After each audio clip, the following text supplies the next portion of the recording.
தமிழ்நாட்டைச் சேர்ந்த இந்திய மீனவர்கள் இலங்கை கடற்படையினோடு தொடர் தாக்குதலுக்கு உள்ளாகி வருவதை கனத்த இதயத்தோடு இந்த மாமன்றத்தில் நான் பதிவு செய்ய கடமைப்பட்டிருக்கிறேன். ஒன்றியத்தில் பாஜக ஆட்சி அமைஞ்சா ஒரு மீனவர் கூட கைது செய்யப்பட மாட்டார்னு 2014 நாடாளுமன்ற தேர்தலுக்கு முன்னாடி மாண்புமிகு நரேந்திர மோடி அவர்கள் சொன்னார்கள். ஆனாலும் இந்த தாக்குதல் தொடர்ந்துட்டு தான் இருக்கு. மார்ச் 27 அன்று நாடாளுமன்ற மாநிலங்களவையில் ஒன்றிய வெளியுறவுத்துறை அமைச்சர் மாண்புமிகு ஜெய்சங்கர் அவர்கள் 97 இந்திய மீனவர்கள் சிறையில் இருக்காங்கன்னு ஒரு புள்ளிவிவரத்தை கொடுத்திருக்கிறார். கடந்த 2024 ஆண்டு மட்டும் 530 மீனவர்கள் இலங்கை கடற்படையால கைது செய்யப்பட்டிருக்காங்க. அமைச்சர் சொன்ன கணக்குப்படி பாத்தீங்கன்னா ஒரு நாளைக்கு 2 மீனவர்களை கைது செஞ்சிருக்காங்க. அண்டை நாடா இருந்துகிட்டு இந்திய மீனவர்கள் மேல எந்த விதமான இரக்கமும் இல்லாம நம்ம மீனவர்களுடைய வாழ்வாதாரத்தை நசுக்கிற விதமா, ஏன் அடியோடு பறிக்கிற விதமா இலங்கை கடற்படையினரும் இலங்கை அரசு நடந்துக்குது. அது நமக்கு எல்லாம் மிகுந்த கவலை அளிக்குது, கண்டிக்கத்தக்கது. இதனை ஒன்றிய பாஜக அரசு தடுத்து நிறுத்தணும். இந்த பிரச்சனைக்கு தீர்வு காண்றது சவாலாக இருக்குன்னு ஒன்றிய அமைச்சர் ஜெயசங்கர் அவர்கள் சொல்லி இருக்கிறார். இது என்ன சவால்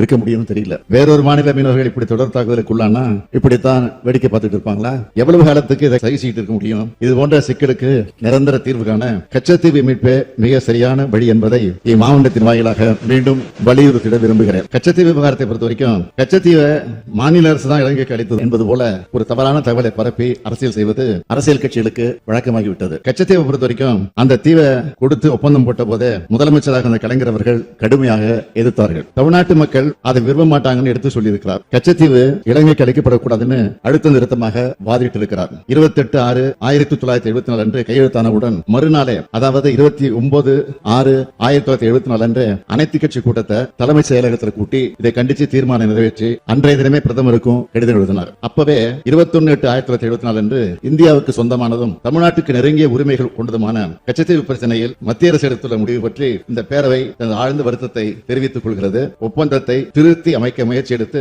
தமிழ்நாட்டு மக்களின் உணர்வுகளுக்கு மதிப்பளிக்க வேண்டும் என்கிறது அரசினுடைய தனி தீர்மானத்தை முன்மொழிந்து நிறைவேற்றினவர் நம்முடைய முதலமைச்சராக இருந்த தலைவர் கலைஞர் அவர்கள் தான். கழக ஆட்சியில் இருக்கும் போதெல்லாம் ஒன்றிய வெளியுறவு அமைச்சருக்கும் பிரதமருக்கும் கடிதம் எழுதி தமிழ்நாட்டு மீனவர்களோட பாரம்பரிய மீன்பிடி உரிமையை மீட்க வலியுறுத்தி வந்திருக்குன்னு தெரிவிச்சுக்க விரும்புகிறேன். நான் முதலமைச்சராக பொறுப்பேற்ற பிறகு மாண்புமிகு பிரதமர் அவர்கள் முதல்ல தமிழ்நாட்டுக்கு வந்தப்போ கச்சத்தீவை திரும்ப பெற நான் வலியுறுத்தி குறிப்பிட்டு காட்டியிருக்கிறேன். பிறகு 19/7/2023 அன்று மாண்புமிகு பிரதமருக்கு எழுதின கடிதத்தில் வரலாற்று ரீதியாக கச்சத்தீவு இந்தியாவின் ஒரு அங்கமாக இருக்கிறது. தமிழ்நாடு மீனவர்கள் பாரம்பரியமாக கச்சத்தீவை சுற்றி மீன்பிடித்துள்ளார்கள். மாநில அரசின் ஒப்புதலின்றி கச்சத்தீவு இலங்கைக்கு மாற்றப்பட்டதால் தமிழ்நாட்டு மீனவர்களின் உரிமைகளும் வாழ்வாதாரமும் பாதிக்கப்பட்டுள்ளது என்பதை மேற்கோள் காட்டி கச்சத்தீவை திரும்ப பெற வேண்டும். அதுவே தமிழ்நாட்டு மீனவர்களுக்கு நிரந்தர தீர்வாக அமையும். அதுவரை தமிழ்நாட்டு மீனவர்களின் பாரம்பரிய மீன்பிடி உரிமையை மீட்டுக் கொடுங்கள் அப்படின்னு கேட்டுக்கிட்டேன். 3வது முறையாக ஆட்சிக்கு வந்திருக்கக்கூடிய பாஜக அரசு கச்சத்தீவை மீட்பது குறித்து ஆக்கப்பூர்வமான நடவடிக்கைகள் எடுக்கல என்பதை நான் வேதனையோடு இங்கே குறிப்பிடுகிறேன்.